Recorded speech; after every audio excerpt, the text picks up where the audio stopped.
Greetings, Berkshire County, and thank you for tuning in today. I have an incredible special guest here. It's Kim McMahon, the Executive Director of the Berkshire Food Project. Welcome.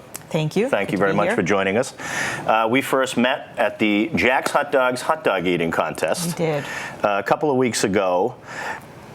Your organization ended up walking away with about $2,200. We did. And I know a couple of people came up to me and said it was odd that it was a hot dog eating contest, which is a little bit ridiculous to raise money for a food bank.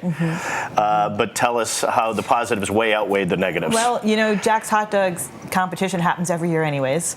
And Keith Bona thought, well, maybe we could sort of balance some of the gluttony and the excessive eating with doing something good for people who don't have enough food to eat.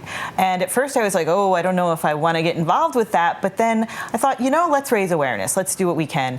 And then when he got pledges for over $2,000, we thought, well, this wasn't a bad idea. That was really an incredible idea. Everybody knows Keith Bona up there. He's a city councilman. And then Jeff Lavanos, the owner, was so overwhelmed, he donated $500 to the local veteran services.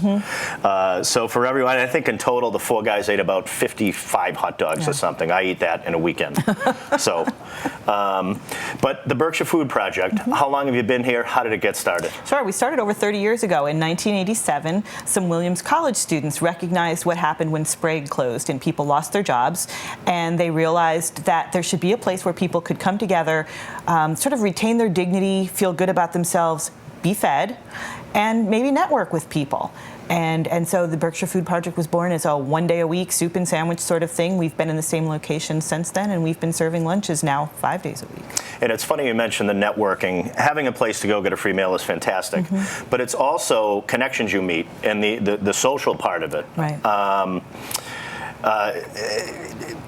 You probably don't have a typical customer. I think everybody pictures these things like we used to see the food lines in the 20s. It's not like that anymore. No, our dining room is very diverse with people that are in our dining room for a lot of different reasons. We do have people who can't afford enough to eat. And that in itself, they're varied. Some people simply are working a couple of jobs that don't add up to a living wage. They're struggling to make ends meet. Some folks are unable to retain long-term employment. They have mental health issues, physical issues, disabilities that keep that from happening. We've got older people who retired with a good retirement income, but things have changed. And now their money doesn't pay for health care and food and housing. And so they've had to shift how they're thinking of retirement. But then we also have people who just want to know what's going on in the community. They want to, you know, our elected officials come in and eat with us all the time because it's a great way to connect with people. But other people in the community, people who just moved here, they'll come in and they'll get to know what are some of the resources, what are some of the barriers, what's going on. And that's what we hope, is that people with different experiences sit down, they break bread together, and they start to understand each other's experiences, and by that, they understand the community better. And on that topic, just from the varied amount of customers you have a lot of customers. Yeah, we do. I know when we spoke earlier, you do not rely on some big angel fund. You don't just have somebody drop tens of thousands of dollars in your lap. No, we are almost entirely locally funded by families and family foundations. That's incredible. We have people who belong to our lunch club, and either once a week or once a month, they donate $3 through PayPal. Up to families who, when we said we're not meeting code in the kitchen and we have to do some major renovation, they said, how much do you need? And wrote a check, and everything in between. A lot of those $20 and $25 and $50 checks, they all add up when we have so much support from the community. And we're really, really lucky to be in the Berkshires where that happens. That's really incredible. And with all the I won't even say social discourse, but discord going on, we still remain an incredibly generous nation when there's a hurricane hits, when a flood hits. But locally, right here, there is stuff that you can do that makes a difference like this. Right. So please keep it coming. They do an amazing job down there feeding everybody from all walks of society. That being said, you're not serving the same lunch every day. Oh, no. You have different vendors. You have different suppliers. Where does all this food come from? So probably about 75% of our food comes to us by way of the Food Bank of Western Mass. I say by way of because not all of it has ever been to the food bank. We pick up at Walmart, at Big Y, at Cumberland Farms, various places in the community that are members of Feeding America, and that connects us to them through the Food Bank of Western Mass. We also, this time of year, particularly in the summer, so many farmers and so many families donate what they're growing to us. We also get 2 shares in Caretaker Farms. farm, and we do buy some food wholesale. We do. There are things that just don't come your way. Restaurant-size bottles of mayonnaise, restaurant-size salad dressing, that sort of thing.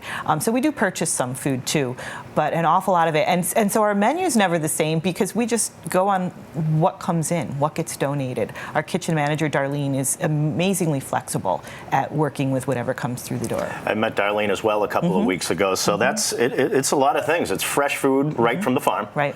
And stuff from the Berkshire Food Bank comes in, as a lot of places around here probably utilize. So lastly, and most important, number one, I want to hear if you're interested in volunteering, how to get in touch with you, or if you're interested in donating, what is the best way to go about it? I know you guys are always hanging around at the office down there in North Adams. Yeah. You could stop by at... We're located inside the First Congregational Church at 134 Main Street. That address can be a little confusing to people because 134 Main Street is the address of the front door of the church. Our entrances are on the sides of the building. So what I always tell people is we're halfway between the library and the post office on Summer Street. That's the easiest way to find us. And look for our sign, Berkshire Food Project sign. And volunteers are how we get it all done. When you met Darlene and I, that was 75% of our staff. We have a part-time person also, and that's it. And we amazing. Are doing close to 200 meals many days lately in a 90-minute serving time. So we have about 1,000 hours of volunteers in our kitchen and dining room every month. And some people come 5 days a week, some come a couple days a week, some come once a week, and they come for different periods of time. Some people come and they show up at 10:30 and they leave at 12:30 and they do dishes, and that's all they do. Some people come and they'll help prep food in the kitchen for a couple of hours, but then they want to go sit in the dining room and talk to people and get to know people. And we consider that volunteering too, because that interaction and engagement is a really important part of what we do as well. Volunteers come to us with a lot of different issues and needs of their own. We have people who aren't able to have employment, but they want to have some kind of engagement in the community. A young woman who comes and fills our salt and pepper shakers, she has a physical disability. It takes her a long time to fill those salt and pepper shakers when she comes in. But we all know her, she's part of our team, she knows we need her, and that's important too.